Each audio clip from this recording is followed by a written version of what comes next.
कल रात टीवी पर एक खबर देख रही थी। 377 अब बीते समय की बात बन गई है। खबर के बीच में एक क्लिप दिखी जिसमें छत पर खड़े होकर दो लड़कियां कबूतरों का एक जोड़ा देख रही थी।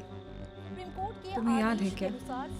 2013 की उन उनिंदी शामों में हमने भी ऐसे ही छत पर ऐसी ही तस्वीरें खिंचाई थी, जब प्यार के मायनों में मुल्क ने कुछ खांचे सींच लिए थे। तब 377 एक बड़ी हकीकत थी।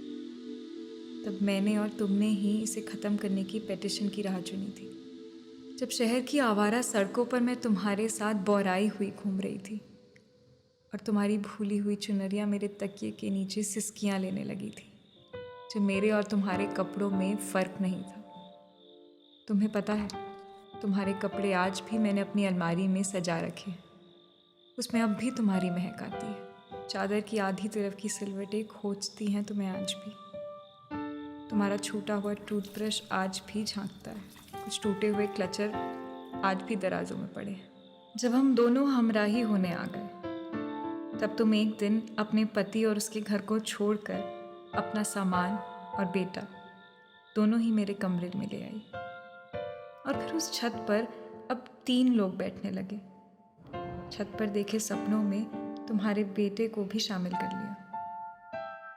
हमने कैसे उस कमरे के अकेलेपन की फिजाओं में अपनी मोहब्बत की खुशबू बिखेरी थी। याद है, जब अपना हेयर कट करवाने के लिए तुम्हें किसी से परमिशन नहीं लेनी पड़ी थी और तुम घर आई थी, तो तुम्हारे पीछे से बालों के नीचे तुम्हारे गर्दन पर जो एक बोसा छोड़ा था, वो गया क्या वहां से?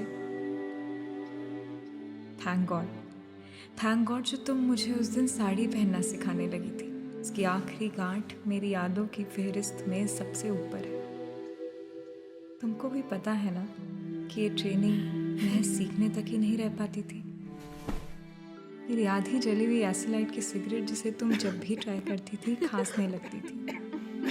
तुम्हारी दी हुई वो स्लैम बुक, वो लेवेंडर वाली कैंडल जिसे तुम हमेशा खिड़की पर जला हुआ छोड़ सो जाते थे, वो रेत खड़ी का खेल, दीवारों की साइड की तरफ सोने को लेकर झगड़ा, तुम्हारा ये पूछना कि मैंने ये 7 रंग वाला झंडा कमरे में क्यों लगा रखा है और इसका क्या मतलब है।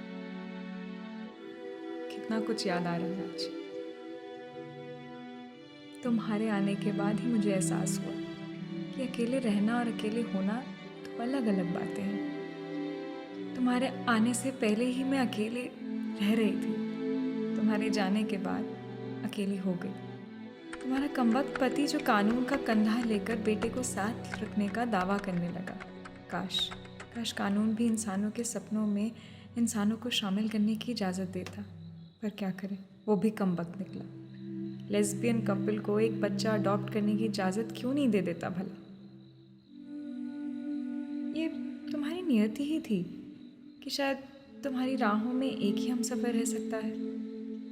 इसीलिए जब तुम्हारी आंखें एक उदास शाम की तरह रहने लगी, तभी मैं जान गई कि तुम अपनी ममता या अपने प्रेम में से एक को चुनने की जंग में लड़ रही हो। फिर एक दिन जब ऑफिस से घर लौटकर खिड़की पर कोई कैंडल नहीं दिखी ना, तो जान गई कि तुमने क्या चुना है। एक बात बोलो, चौराहे पर 4 राह मिलती हैं, पर वो चारों जाती भी तो अलग अलग दिशा में है। हमारा रिश्ता भी शायद उसी चौराहे की तरह था। क्या मेरी तरह तुम भी ये मानती हो कि इंसान को अपनी राह खुद ही चुननी होती है? पर अगर चुनी हुई राह को मंजिल ही ना मिले तो? कानून के गलियारों में 2 साल रास्ता निकालने की कोशिश, सोसाइटी की बेरुखी, दफ्तरों के फेरे, केस रेफरेंसेस, वकीलों के ताने, नौकरी को अलविदा और ना जाने क्या क्या, बस इस एक ख्वाहिश के लिए कि 2 औरत साथ साथ घर बसा सके।